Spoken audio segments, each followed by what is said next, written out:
Hello, and welcome to another episode of Mom Meets Life. I'm your host, Sarah, and today we're going to talk about my brain injury. If I only had a brain. You can tell I'm really tired today. It's been a week. But yes, I had a brain injury. It happened 5 years ago on this day. Dun, dun, dun. And we're going to talk about it. So today is the 16th episode of Mom Meets Life, the Sweet 16, which is perfect for the end of March Madness. I guess it's April, but still, I don't know why they call it. I guess it happens in March and then it ends in April. Either way, I don't watch sports. I don't care about sports. I just know that Michigan is great. And they proved it through March Madness. They are the reigning champions of the basketball. I know nothing about basketball. I learned about, there's a clock that, I don't know, they have is it the shot clock? Did I get that right? Am I correct? Those of you who know sports better than I do, is it called the shot clock? I don't know. It's like it counts down. I did not know this existed. But when you have a man friend, like you are involved with a man in like a romantic relationship, sounds really weird. Sounds like a love novel, like Fabio's on the cover of it. When you're dating someone, sometimes men watch sports, and I'm learning about said sports in watching these sports with this man. I made it very clear to him, I know nothing about football. I live in the South and I don't know anything about football. Like, it's really sad. Last year I learned that there's not a fifth down I almost called it touchdown, in that touchdown sport. In football, there's not a fifth down.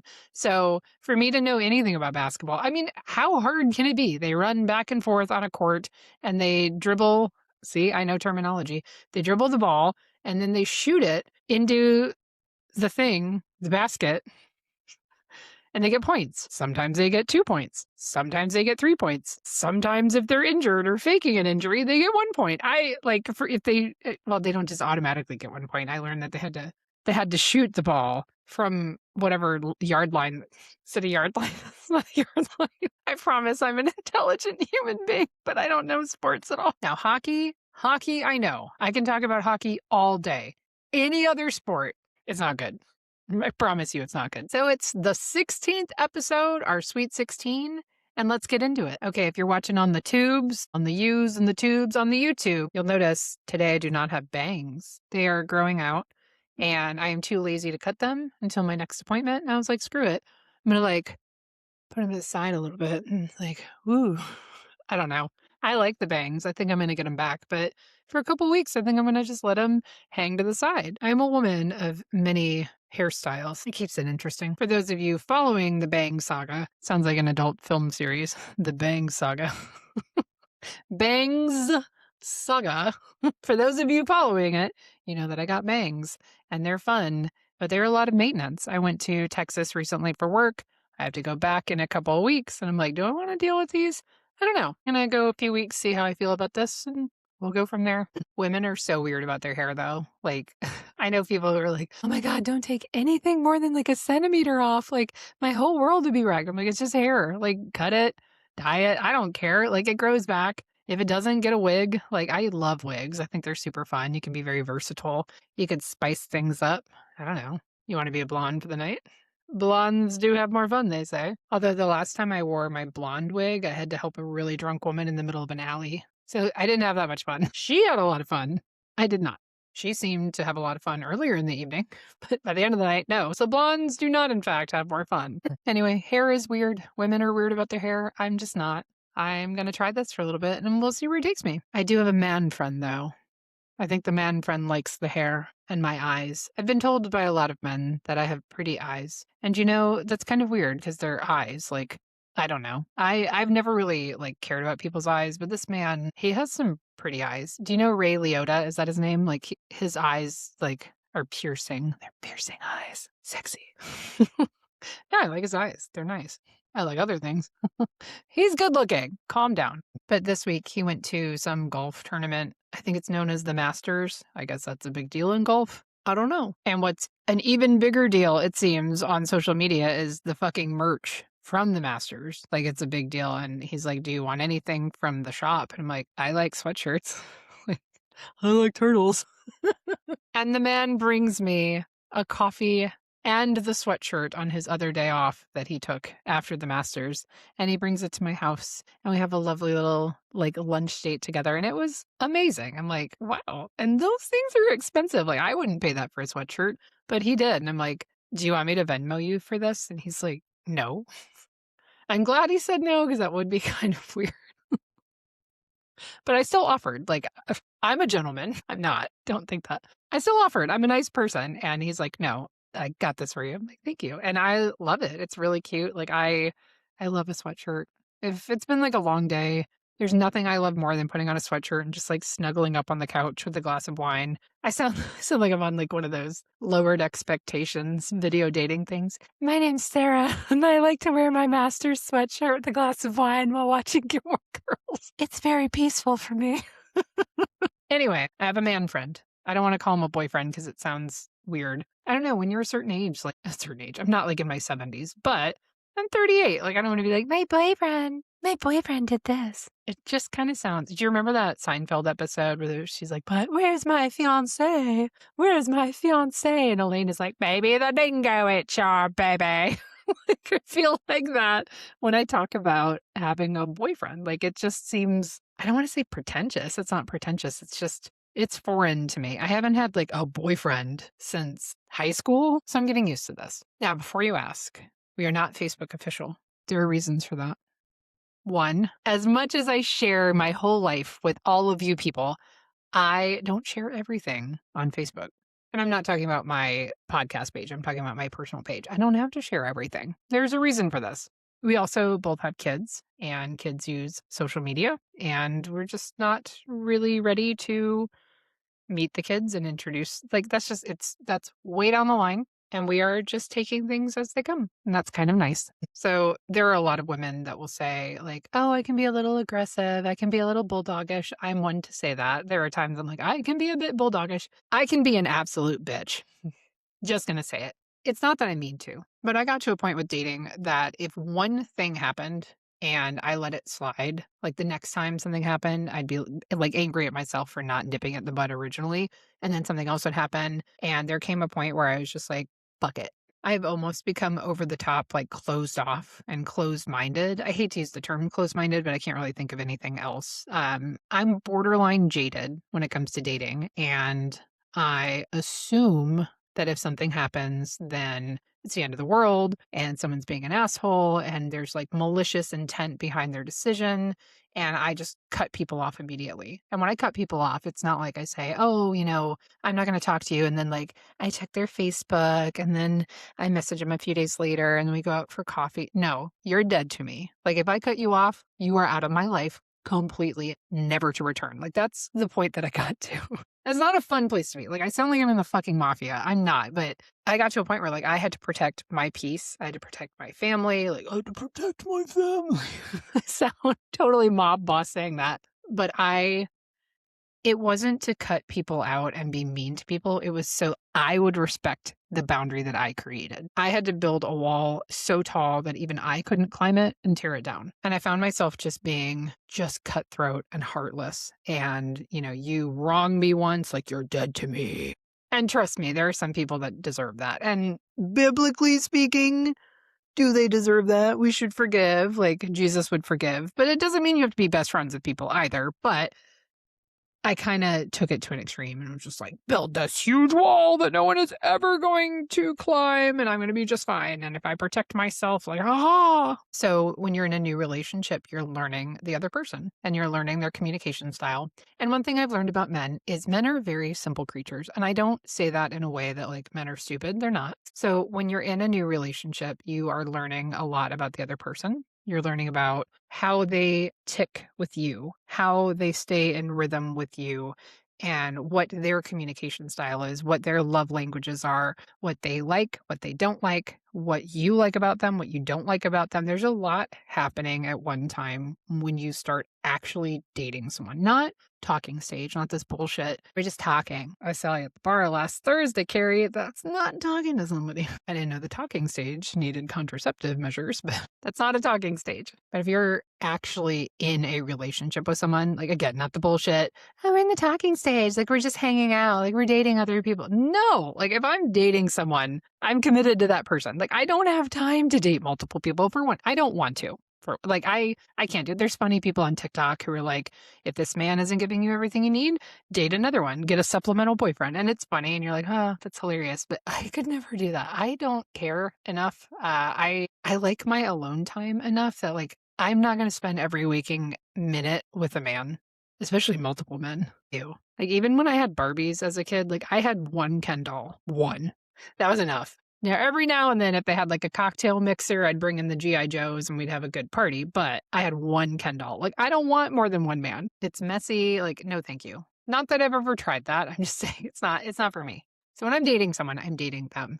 And getting to know someone else's personality is tough. And it's hard to figure out like what level you're at. Like, you're not married, you're not living together, you're not engaged, like you're dating, and you don't know how they communicate in certain situations. So I had an instance this week that could have been a make or break situation, but I'm very proud of myself for not becoming the mob boss that I have recently become when it comes to dating. I won't go into extreme detail here because this is actually someone that I care about and I'd like to keep him around. Long story short, we have different communication styles. I overly communicate everything. And I think a huge part of that is because I work in a field where you over communicate everything. Like, if I'm going out anywhere, I'm like, hey, I'm getting coffee. Hey, I'm doing this. Blah, blah. Like, my social media channels are my life. Like, it's what's going on in my life. I talk about everything in my life. I have a fucking podcast that discusses every little detail of my life. So I communicate. And there is a point where you could say like, hey, Sarah, you may want to scale it back. If you want to catch a man, like, you got to be on better behavior than that.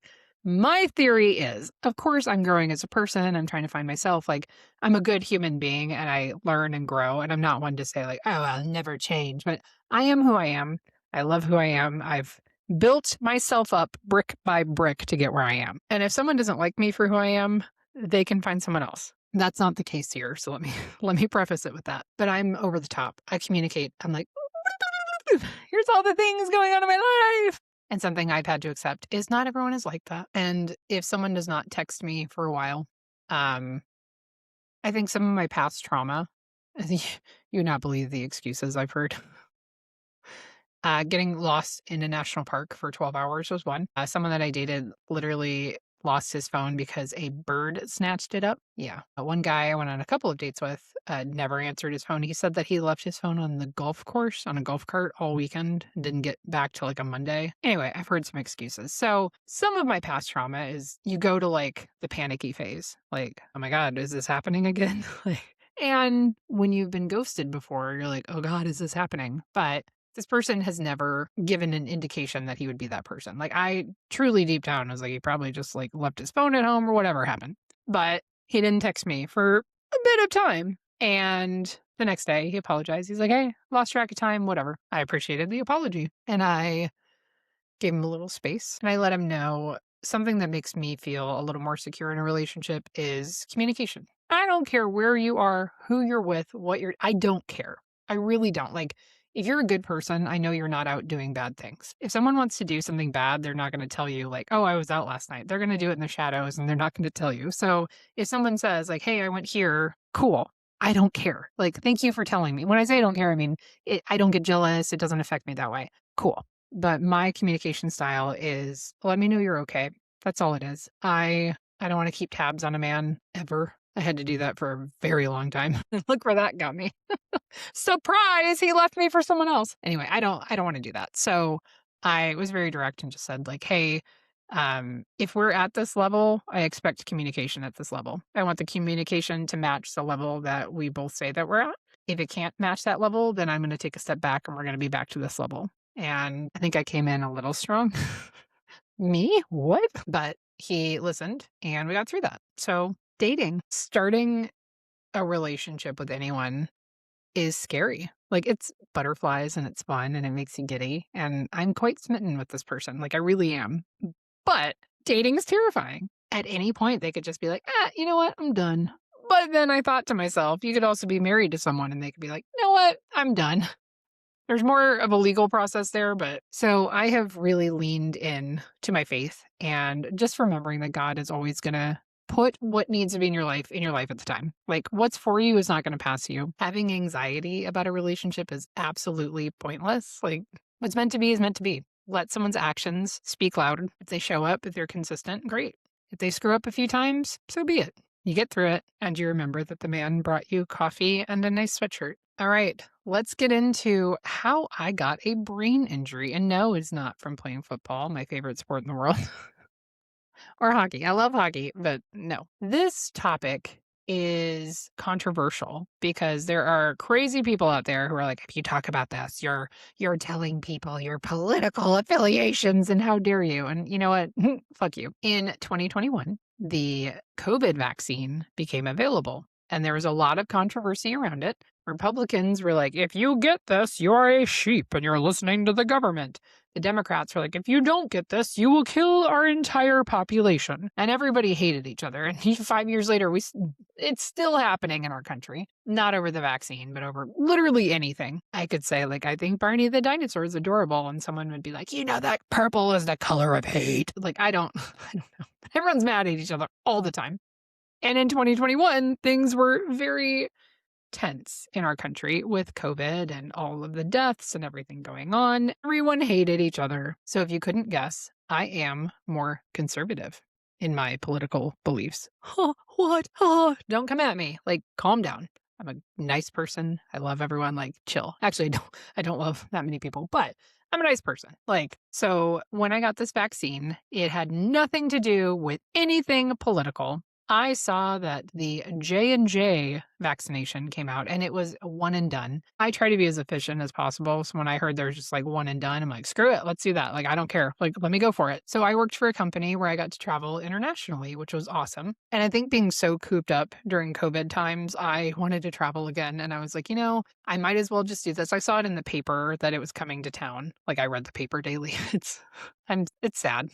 Anyway, I'm 90 years old. I see it in the paper and I'm like, okay, I'm going to schedule my time. So I go online, I schedule my time. I'm like, at least I'll have it done. This was like March that I scheduled it for April 9th. And I thought, okay, we'll get to travel internationally like by end of April. Didn't happen. But what did we know? So I had heard some stuff about the vaccine. I honestly didn't do a ton of research. Like I researched enough to where it's like, okay, if you're going to get a flu shot, you're like, all right, what's the flu shot going to help with this year? If I get strained this, will this prevent against it? Like you do a little bit of research. I did enough to feel confident in it, but then I kept seeing like TikToks on it and people joking about like, you're going to grow like a raccoon tail or a squirrel tail. And like, if you go in there and you're going to come out with like, you're going to hee-haw like a donkey if you get this. And they're just being goofy. And I thought, okay, whatever. But you weren't seeing many TikToks or anything on social media about people being injured from this vaccine. So I was like, okay, let's go for it. And I hadn't had any type of reaction to a flu shot or anything like that. Like I'm allergic to bananas.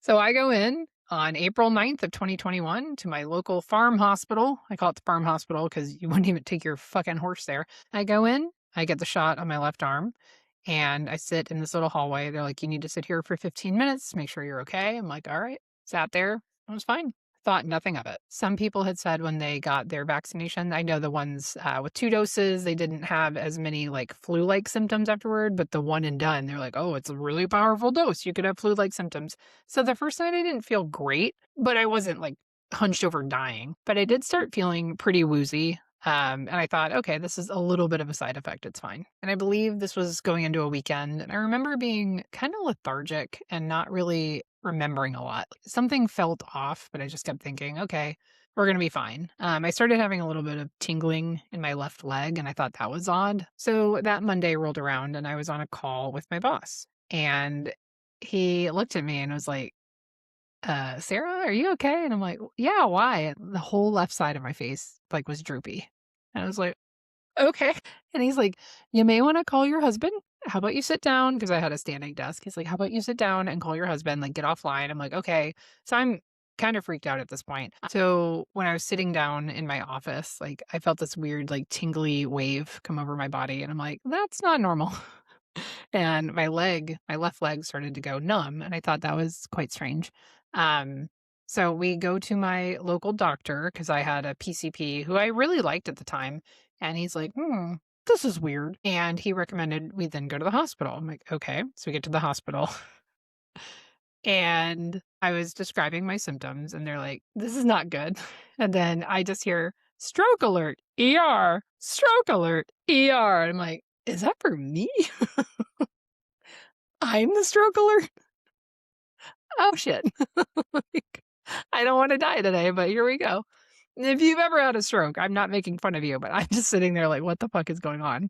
So I go through all the machines, I go through all the tests. They do like an ultrasound on my leg. Like they cannot find anything. There was a small inconsistency in my left leg, and they're like, we don't know what this is. But based on my symptoms, they're like, you need to be admitted for observation. So I got put in the stroke unit at the hospital, my local farm hospital, and they continued to run tests. I saw a neurologist. Like they could not figure out what was going on. At that point, my left leg was completely numb. I had no function in it whatsoever. Like it was impossible to walk. So they got me set up with physical therapy, and I was going to come and do that like throughout the week, I suppose. And like 2 days after being released from the hospital, I had to go back because I started to get what was called a thunderclap headache. Now, the way that this headache worked is it felt like a literal like bolt of thunder would just smack you in the head and you just cease to exist. Like it was the most painful like voltage in your brain.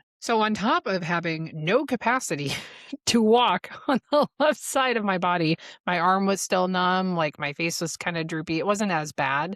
I was having horrific headaches, horrific migraines. And sometimes like you can feel a migraine coming on. Before this, I had never had headaches in my life. And there was no warning. It just hit you. And when it hit you, it was debilitating. Like you could not move, you could not function. It was awful. So as this headache worsened, as they continued to intensify, as my left side continued to be numb, I went back to the hospital. And at the local farm hospital, a nurse came in my room it was a male nurse. And that day that I went to the hospital, there had been something on the news about the J&J vaccine causing blood clots, especially in women. After basically pissing myself in the ER room bed that I was stuck in for what seemed like forever, and already being embarrassed, like losing functionality in certain areas and feeling like I'm 95 years old, this man comes into the room and says, I know that the news is scary and women tend to go through hysteria in moments like this, but I'm going to need you to calm down. Now, my ex-husband was not one to ever confront someone. He just didn't. He was very just quiet, blasé, whatever. Unless it was his job, then he'd actually, do his job and be confrontational if needed. But he looked at this man and he said, if you do not leave this room soon, my wife is probably going to strangle you with her IV cord. Bravo, ex-husband. Bravo. So they get the hospital administrator in there. He's a great guy. I've known him in passing for years. Super nice guy. And he knew my ex-husband because my ex-husband's a cop and he's in there all the time. And it was kind of like, okay, like we know each other, like we'll bro it out. I'm just sitting there like, can I go home yet? And so they admitted me again, and I had to go through all the tests and all the things. And when I finally left the hospital this time, they sent me home on home health. We actually had a plan in place to start doing more physical therapy. At this point, I think I had occupational therapy too, which was really nice. When I was home, I just kept getting sicker and sicker, and the headaches were terrible. I started doing water therapy. I got to go to a pool that felt like it was 1,000 degrees with a bunch of little old ladies at 9 a.m, and that was a blast. My physical therapist was phenomenal. His name was Chad, and he was just so nice. And he was always like, we got this, girl, you're going to do this. I was like, hell yeah, I am. And like, all the while I'm slurring my speech. It probably was like, hell yeah. But I tried, and no one could figure out what was wrong with me. And that was the most frustrating part is doctors just kept passing me on to another doctor and another doctor and another doctor. And no one was like trying to get to the root of what was going on. And I learned as this process went on that if they mentioned that this was caused by a COVID vaccine, like everyone just got really hush hush. They weren't allowed to talk about it and they weren't going to admit it. I'm like, what the fuck else would it come from? Like it immediately happened after that. Like, seriously? So my brain just continued to deteriorate. I was not doing well. I could barely function. I was starting to lose my memory. I was starting to lose the ability to speak. And thank God I worked where I did because my bosses just told me, they're like, no doubt, no doubt about it. You're going to take time off work. And I did. And they paid me through all of it. There was no conversation whatsoever about how am I going to pay for this? How am I going to support my family? Because again, I was still the breadwinner during all of this. It was take all the time you need. And they meant that. And they were phenomenal people. So not too long after starting physical therapy and getting the home health care, I was home. And they told me, do not go up the stairs by yourself unless someone is home. And I'm stubborn as shit. And I was like, I'm going upstairs. I'm going to shower by myself. I'm going to do what I want. I'm a grown ass woman. Like, I can do anything I want to do. Vaguely remember crawling up the stairs. Like, I used my butt and I just kind of like huddled, like, I kind of hopped up the stairs on my butt. And I was upstairs for something. I don't remember what it was. But when I was leaving my room, which is right behind me, I had my cane. I was still learning how to walk with the cane. And it was not good because I had to like drag my leg, like one of those weird horror movie thing. I looked like a zombie. But I got to the top of the stairs and I was going to sit down and something happened with my balance where I just, down the stairs I went. I went headfirst into the wall. So my stairs are split and there's like a little landing area and my head just, I found out later that I did take a spindle down with me on the stairs. So at least I had the wherewithal to like help stop it. Honestly, I think that spindle saved me from breaking my neck. That spindle is still missing. And so now I call it the barking post because the dogs stick their heads out of it. But at least something positive came from that day. I had my cell phone on me. I don't remember any of this. I know that I called somebody. I don't know if it was my ex-husband or if I called 911 directly, but I had somehow remembered to do something to save myself. And luckily the front door was unlocked and in walked these firefighters. I found out later one was my neighbor, which is really nice. But apparently they asked me who the president was. I said Richard Nixon. Where that came from, I don't know. They're like, oh my God, what kind of drugs is this woman on? Like, she's clearly not in her right mind. All the while, my ex-husband shows up and he's like, no, she's not crazy. She's really sick right now. And they're like, oh, I bet she is. Like, do we need to Narcan her? Like, I'm not on drugs. I'm just not well. If you gave me the right drugs, I might be better. But no one wants to figure out what the fuck is wrong with me. So they asked where I wanted to go. And apparently I told them I wanted to go to the university hospital. Probably because the farm hospital didn't do anything. But I go to the University of Tennessee Medical Center, and they are just as flabbergasted as my local farm hospital. They had better equipment, they had better doctors, they had better care. But I still did not have any type of indication of what the fuck was wrong with me. So that was one of my longer stays. I was there like 5 or 6 days, and they finally released me. I was supposed to go on vacation like the week after that to Florida. And somehow we got my happy ass down there with my cane and my like crazy brain meds. I was on like the highest dose of this medication that was just making me zombie. Like, I don't remember much of the vacation. I don't remember much of this time in general, but I do remember getting to go to the beach and I had my little cane and I was like, I get to walk on the beach. Yay. Who's the guy from the Goonies? Like, I felt like that internally. But it's funny when you go through something like that and like your speech is delayed and your brain isn't working. Like in your head, you're speaking eloquently and you're like, I got this. And your friends are just like, wow. I made a bunch of TikToks during this time to like document my journey. Like, and then I heard from the therapist. If you talk like this, I am not making fun of you. I'm making fun of myself because in my head, I'm like, I'm a boss bitch. Like, I'm going back to work tomorrow. And all the while, I'm like, hey, That just shows you how stubborn and determined I am because I'm like, damn it, I'm 100% fine. I can walk up the stairs. Are you sure about that? The spindle on your staircase says otherwise, Sarah.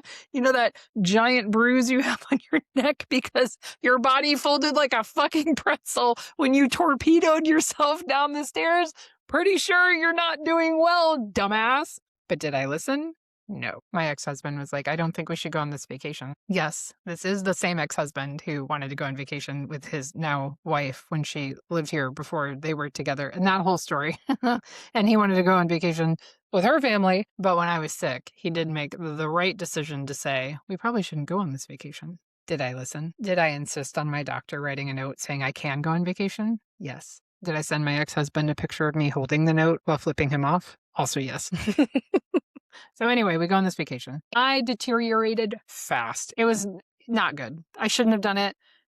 It was nice to be with friends from what I remember because we went with another couple and their kids. I get back from vacation. I am now working with a physical therapist that comes daily to my house to train my leg to move again and how to walk again.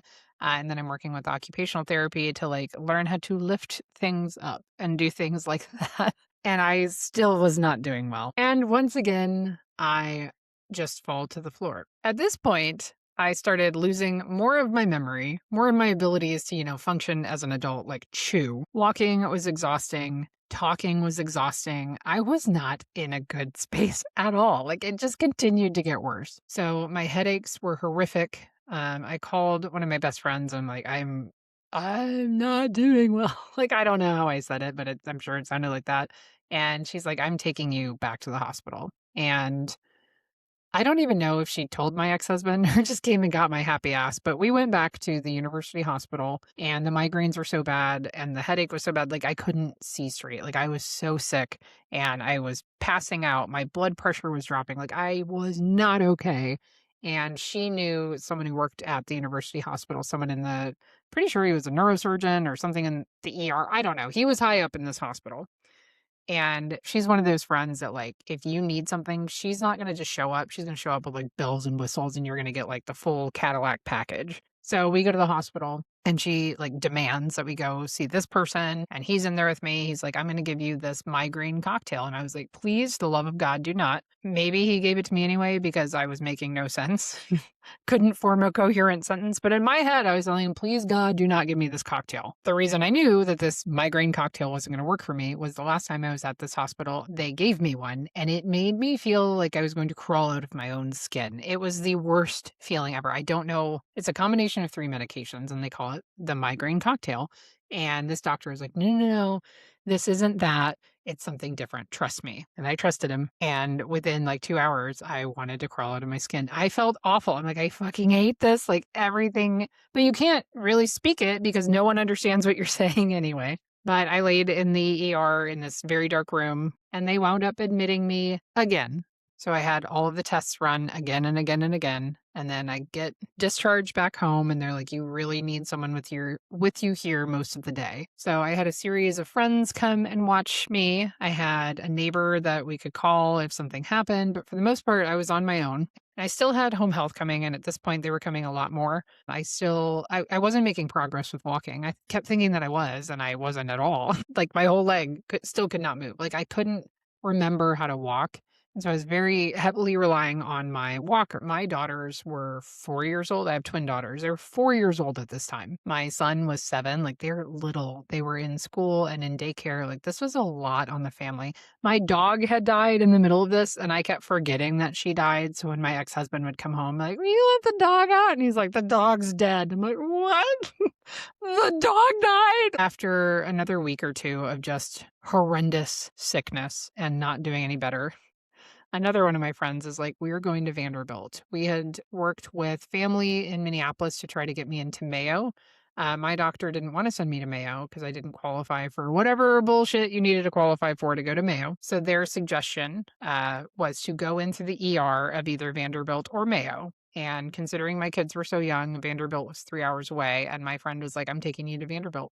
My ex-husband, again, I'm not just here to talk shit about him, but this is where he failed. He should have taken me to Vanderbilt, but he didn't. He had to work is, of course, the most important thing in his universe. So one of my other best friends took me to Vanderbilt, and I was admitted within 2 hours. My Vanderbilt stay was 4 or 5 days, and I finally had a team of doctors. I was like, okay, this is what's going on. And they diagnosed me with having a condition, a somatic condition in my brain, which is basically you're crazy, is what it boils down to.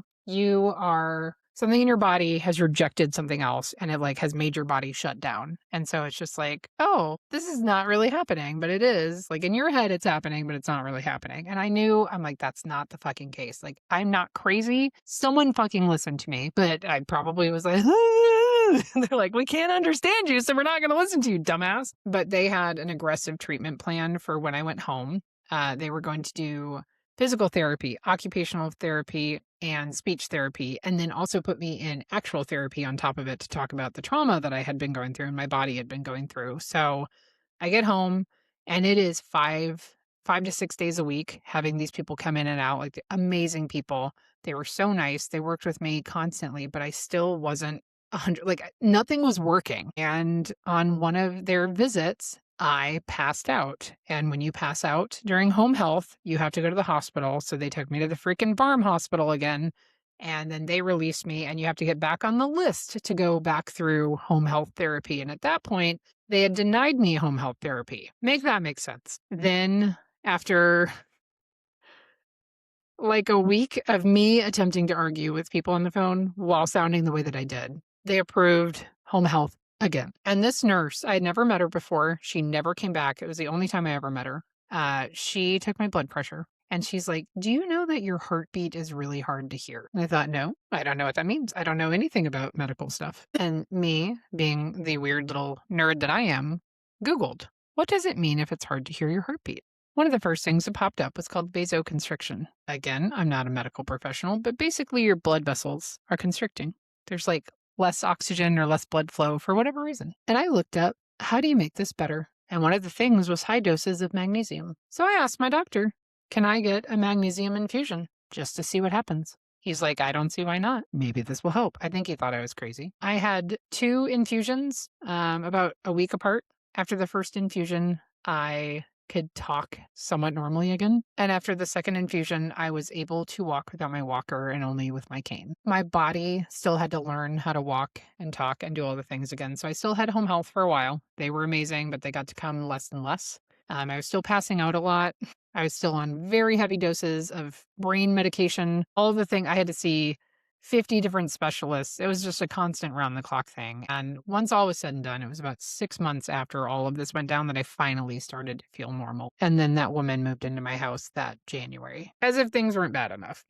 I went through so much medical trauma in this period of my life. I went through so much pain. I went through so much uncertainty that it truly traumatized me. And all the while, I was trying to make TikToks, and people were commenting. That's when my TikToks went viral. They were like, "You sheep, I hope you fucking die." I'm like, ugh. Like, thanks so much. I'm a sheep. Like, it was terrible. I had great friends who continued to show up for me, but I completely fell apart. Like, my whole life changed overnight. And it was just, I was so angry. Like, how could something like this happen? And people be like, oh, well, it wasn't that. She's made this up. Or like, she's fear mongering. I'm not fear mongering shit, man. I can't fucking walk and it's hard to wipe my own ass. Like, why are you mad at me? But people are just hateful. And especially with political tensions and all the chaos during COVID, they wanted to yell at each other and blame people. And I'm like, I didn't do anything. Like, I got a vaccination that nearly took me out. Like, why are you mad at me? About a year later, there was a study done on a very tiny little blood clot that can develop at the base of your brain or something in that area. Again, I am not a medical professional, but every single symptom that happened with this was every single symptom that I had. There were multiple women who went through the exact same thing. And I was like, holy shit, man. I joined a couple groups of people who were vaccine injured. There were people that died. Like it happened. And I'm not this like conspiracy theorist who's going to say like, oh, because of blah, blah, blah. Like people died. Whether you choose to believe that or not, people fucking died after getting this. They had heart issues. They had brain issues. They had clots. Like things fucking happened. And we just skirted over it. There is a vaccine injury report that you can submit. So I did sign up. It's called VAERS. I did sign up for that. I let them know my story.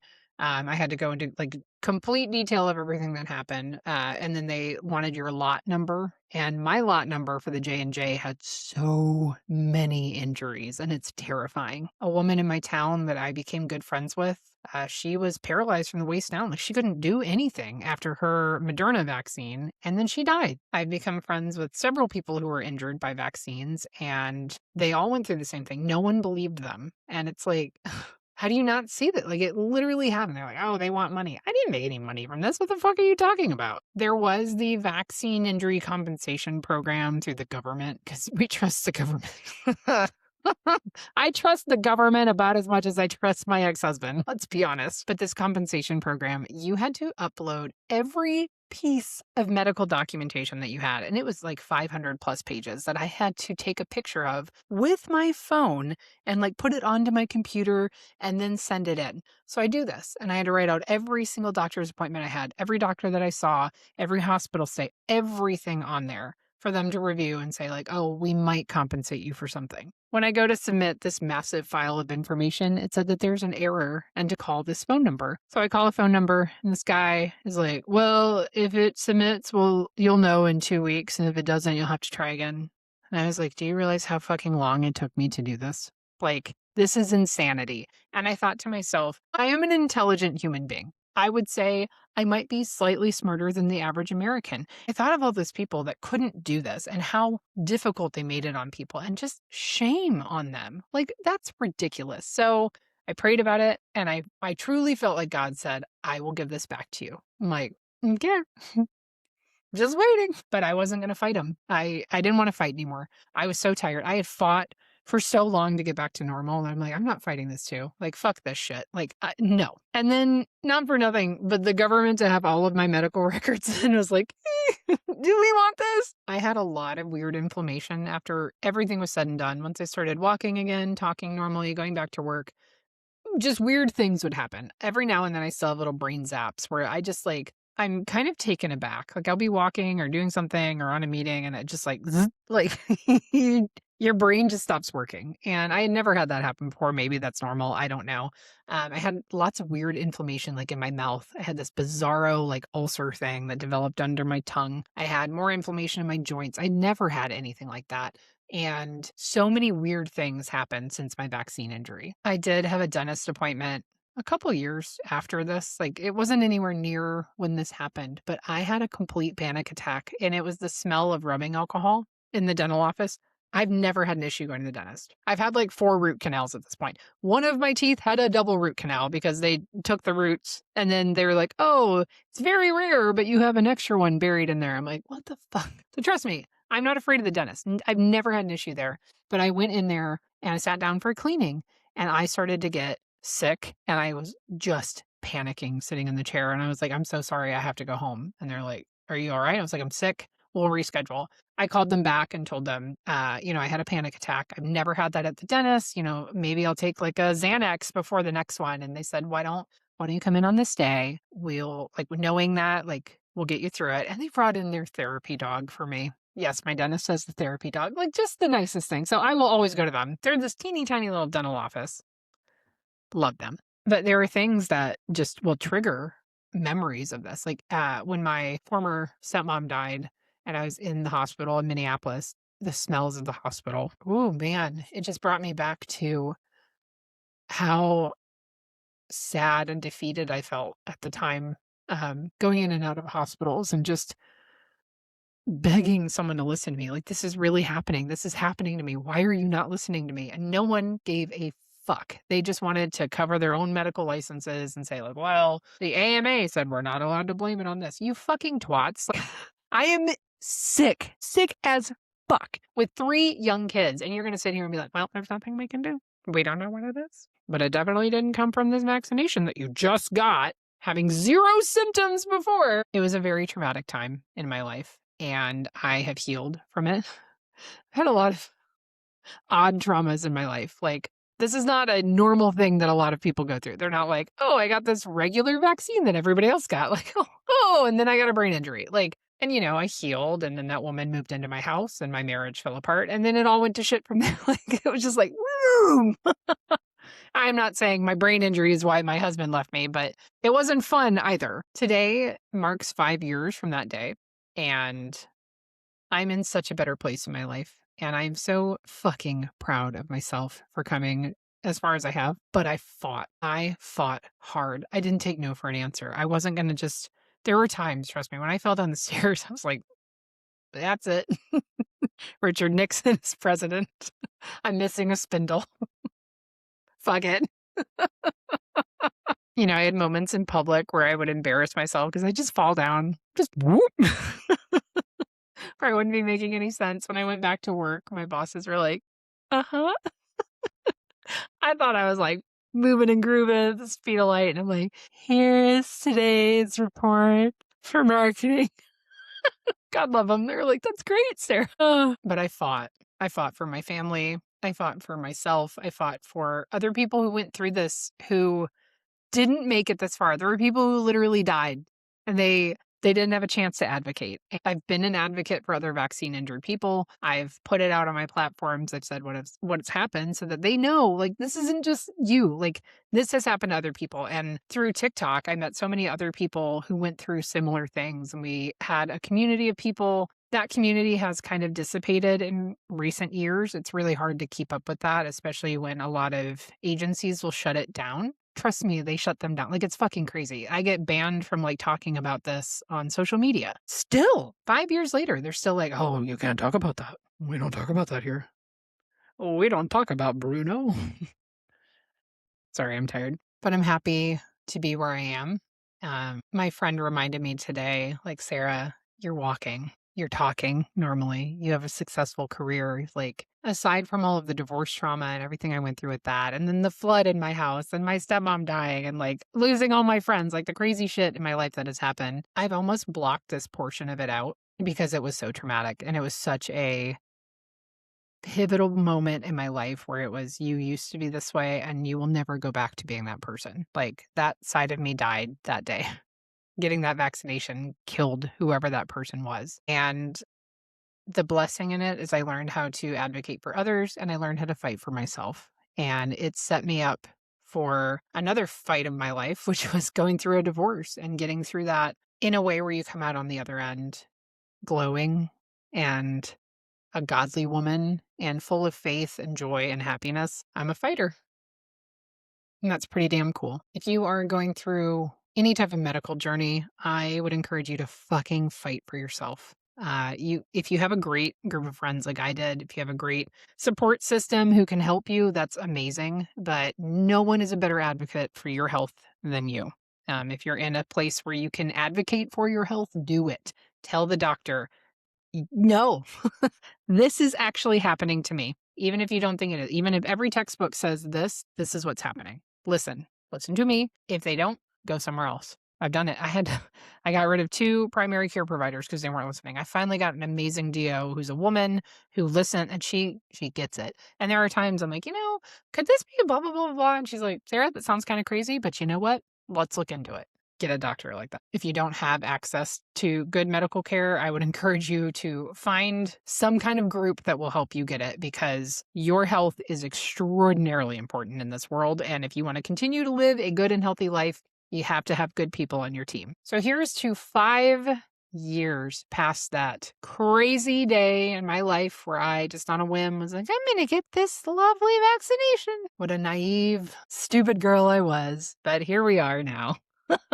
I'm older and wiser, and my spindle is still broken. Thank you for going on this journey with me today. It's been quite a doozy of a ride.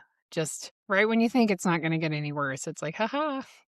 But I met some really fun firefighters, met some cool nurses, got to see the inside of many different machines. I did a spit and swallow test at Vanderbilt. Make that make sense. I got to hang out upside down for one test. That was fun. And at one point, I got a sponge bath. But I'm grateful to be where I am today. And here's to many more years of happiness and good health. L'chaim. To life. I'm not good with my Hebrew. I can't do the l'chaim. L'chaim. L'chaim. I tried, damn it. Thank you for listening to another episode of Mom Meets Life, and I will see you on the next one.